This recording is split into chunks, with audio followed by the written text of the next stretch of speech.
Hi, everybody, and welcome to the second installment of this series of tutorials about how to control synthesis and DSP through Bach. Today, I want to show you a little bit about how to deal with amplitude, that is, dynamics in a way, or velocity at the very least, and other parameters that we can associate to the duration line. Okay, so this line extending from note heads in back.roll and back.score too, which I can move up and down and also use for doing stuff that is slightly more advanced than just this. The first thing we need to deal with is velocity. As you probably know, velocity is one of the basic fundamental parameters of MIDI note messages, and it's just a number ranging from 1 to 127, or rather from 0 to 127, but 0 has a special meaning, so we are just considering it starting from 1. And velocity is generally meant to represent the perceived loudness or amplitude of the sound with no specific scale whatsoever. So it's not inherently decibels, it's not inherently amplitude or anything else. It's just a number that can be mapped to any kind of parameter strictly or loosely related to amplitude. Among the other things that a note in back roll can contain, we also have MIDI velocity. The basic way to change MIDI velocity for a note is to control, click, and drag up and down. But first, I want you to see an attribute of back.roll, which I find very convenient when dealing with velocities, which is show velocity. Okay, so I just connected an attr_UI object. I changed attr_UI's attribute display attribute to label, just to show the label of the attribute rather than its row name. Okay, this is just cosmetic, but in case you're curious, you can just select attr_UI, open the inspector, and check out the attribute display attribute. Okay, and by default it is set to name, but I like to have it set to label. And now I'm picking the show velocity attribute among the huge amount of attributes of bach.roll, and I'm picking the color scale option. Okay, we'll use a different one at a later point in this tutorial. So now if I move, I control drag up and down like this, you see that the color of the note changes from light gray or light magenta, very light magenta, if the note is selected, to black or fully saturated magenta when the note is selected. Okay, now, as we were saying, this is really just cosmetic. What we're interested in actually is seeing how we can retrieve velocity and how we can meaningfully play it back. So, I'm not building a patch piece by piece today because it would take too long. We rather build upon what we created in the previous tutorial. So this is basically a variant of last time's patch. And we start looking at bach.play keys. And as you can see, I have added a key, which is aptly enough velocity. So here we are going to retrieve the velocity of the note, which, as we were saying, is a number ranging from 1 to 127, which is sent out from bach.roll's playout outlet in the rather complicated note message that is sent out every time we play a note. So we get a velocity, and then we need to decide what to do with it.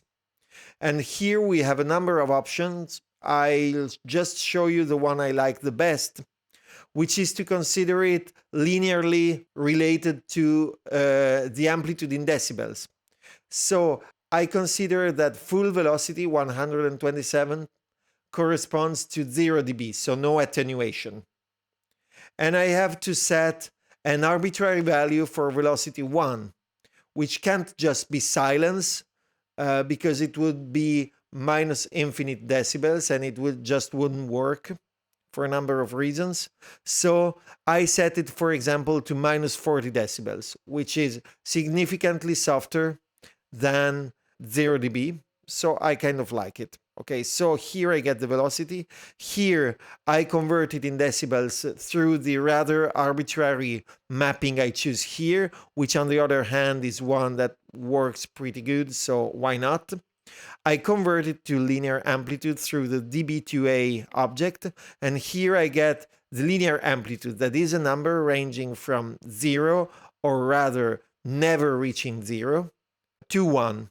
So 1 will correspond to 0 dB, and we're going to have a rather small number, which we actually can calculate. It's 0.01, corresponding to minus 40 dB. Okay, but I'm not getting into this piece of theory, which you can find pretty much in every computer music text, if you like to know exactly about the relation between amplitude as expressed in decibels and linear amplitude. The thing is, linear amplitude is what we can multiply meaningfully an audio signal by, so as to get an attenuation of that signal. So what I'm going to do is that I'm joining this amplitude with the duration. Okay, so I'm getting a list of linear amplitude and duration. And I'm going to construct a message for line tilde of the form amplitude 5 milliseconds, amplitude duration 0, 5 milliseconds. How do I interpret this? This means that I'm going to go from probably 0 or wherever line tilde was at the previous moment to the intended amplitude in 5 milliseconds. Okay, so it's a fade in, 5 milliseconds long. Then I'm going to stay at the intended amplitude for the intended duration. This is $2. And then I'm going to fade out to 0 through 5 milliseconds. Okay, so I'm going to build a profile of ramp up, sustain, ramp down.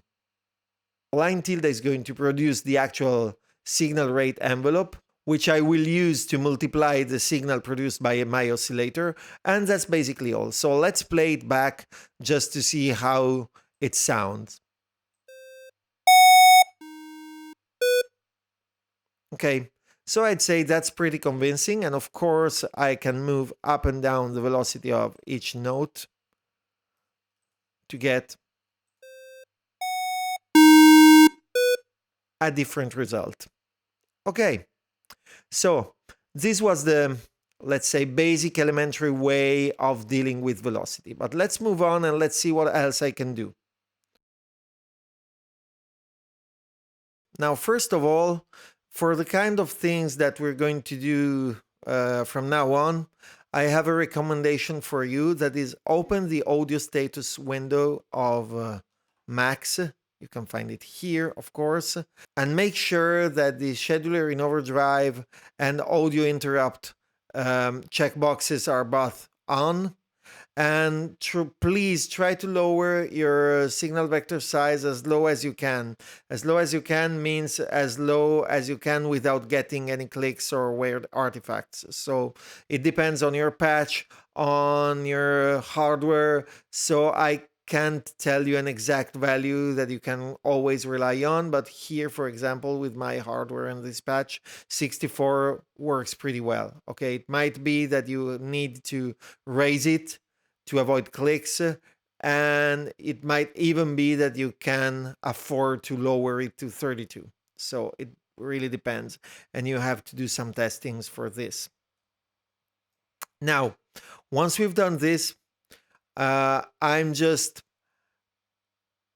setting some attributes to specific values. The attributes of bach.roll I'm going to set are show velocity, and I'm going to set it to duration line width. The duration line width is going to be 4, and I need to check the breakpoints have velocity checkbox. Okay, once I've done this, what I can get is something along these lines.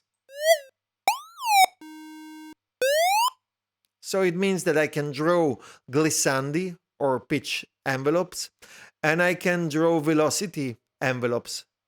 Okay, so I can control the amplitude not just at the beginning and for all its duration, but dynamically through its course.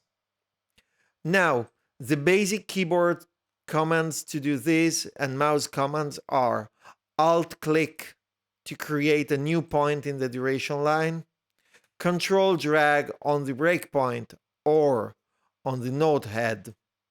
Sorry. Come on. There you go. Okay, or on the note head or on the note tail to control that specific point velocity and therefore drawing amplitude envelopes. And control drag on a line segment like this to change the segment slope.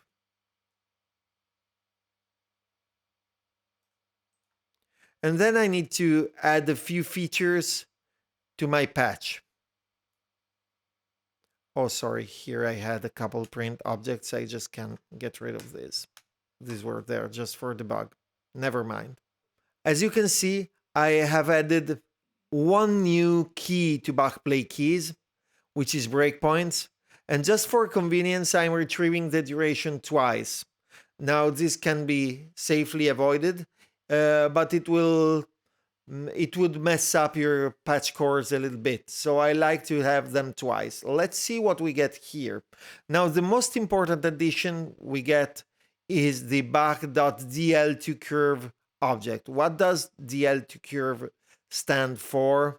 It stands for duration line to curve. So basically what happens here is that at the moment the note is played back, all the points and curves and slopes and so on defining the duration line are output at the same time at the beginning of the note. So it's not really bach.roll creating the envelope. I'm getting a list which resembles quite a lot the list that curve tilde accepts, but it's not the exact same format. So we have this object that does the appropriate format conversion from the Bach representation of a curve to the max and curve tilde's representation of the curve.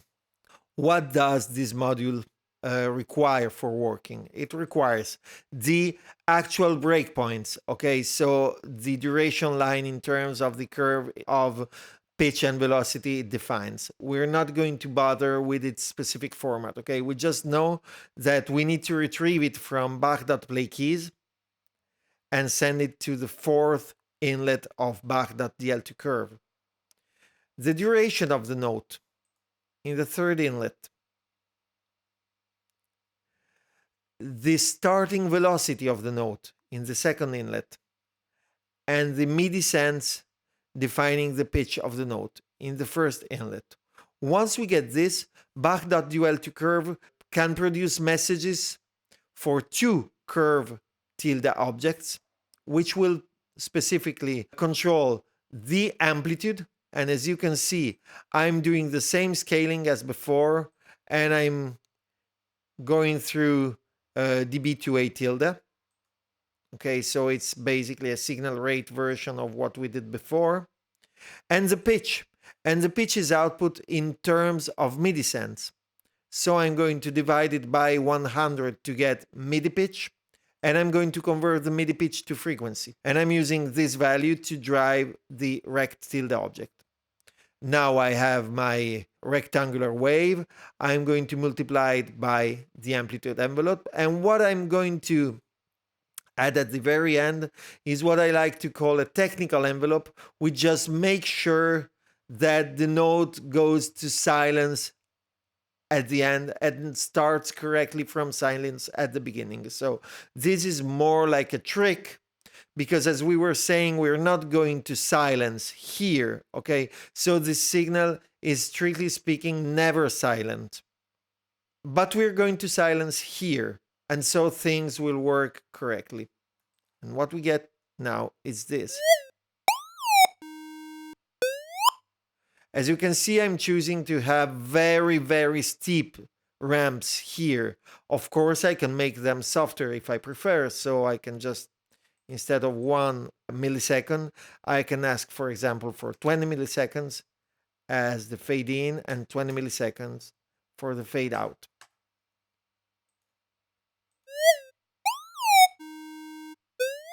And as you can hear, the envelopes are much softer now. This might be pretty much everything, but I want to show you just another example, which is a fun one and it's slightly more advanced. The idea is that, of course, we can use these values to control an oscillator's pitch and an amplitude envelope, but we can basically use them for everything we want. Let's move to the third patch we have here. Now, this is a slightly more complicated example in which we're writing 2-note chords, and each note will have its duration line, as you can see. And we're going to use the note's pitch and velocity to control the cutoff frequencies of a bandpass filter and the Q of its two sides. Okay, so here we're going to control the Q of the low pass side of the bandpass filter, and here we're going to control the Q of the high pass side. Okay, and we're going to use this filter to filter white noise, which is generated here. So here I have made a simplistic bandpass filter, which is actually made of a cascade of biquad objects. And here I'm passing the two cutoff frequencies and the two Qs for both sides of the filter. And if we look inside, we see that the system is pretty simple. I'm calculating the filter coefficients here and here with a gain of 1. And then here I have the two biquads in cascade defining one of the filters in the series. Okay, so overall we have 8 biquad filters, which gives us a 16th order filter. So a pretty steep one, actually. Plus we have the ability of clearing the filter, which we're going to do at every new chord so that we don't keep in memory what was the action of the filter for the previous note. Okay, and that's basically it. So let's get back to the patch here. The very specific thing we need to do is that we need to set the playout mode to chord-wise instead of note-wise. So what's the difference? When we encounter a chord in the normal note-wise mode, the chord is split into its components, and so each note is sent out as a separate message from the playout. Here, instead, we get all the chord as a single message. And that's important because actually the chord here is not meant to be made of two independent notes, but it just defines a couple of parameters that have to go together. So we need the playout mode to be chord-wise. And so what happens? It happens that when bach.playKeys receives the chord LLL, it will return 2 values for the cents and 2 values for the velocities and 2 lists of duration breakpoints and even 2 durations. But for this patch to work correctly, I need to assume that the duration of the 2 notes are exactly the same, which is not to be given for granted. So what I can do here is that I can open the notes inspector like this and copy paste the duration between the 2 notes. Okay, so for example, I'm going to copy this one, which is the one I somehow decide to be the master, and paste it here. So I'm opening the inspector once again. Opening the inspector of a note can be made by selecting the note and typing Command I on a Mac or Control Shift I on Windows. Okay, and there you go. And I can paste it here. And I can do the same for each note. Or, of course, I can make a little algorithm doing this for me. Okay, but that's beyond the scope of what we're going to do today. So, because my durations are exactly the same, I can just get one and I'm going to get the first one. And as you can see, because I have a pair of pitches and a pair of velocities and a pair of duration lines, I'm going to use a pair of bach.dl2 curve objects. Here I get the pitch envelope, which I'm going to use for controlling the cutoff frequencies here and here.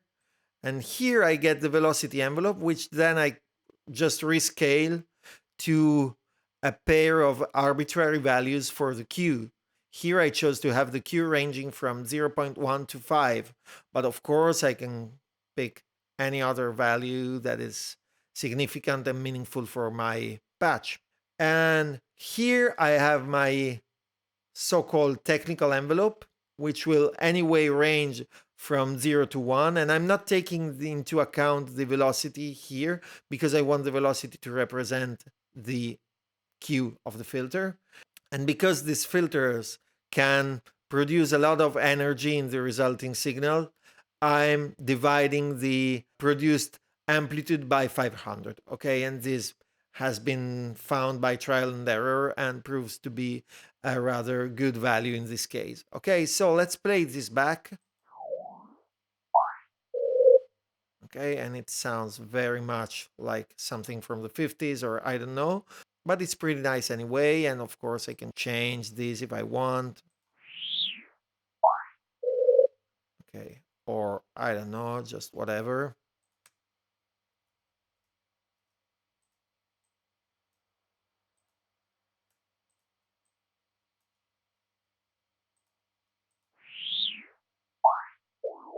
That's pretty nice, and I think it's a good and more advanced example of what you can do with velocities and breakpoints of the duration line.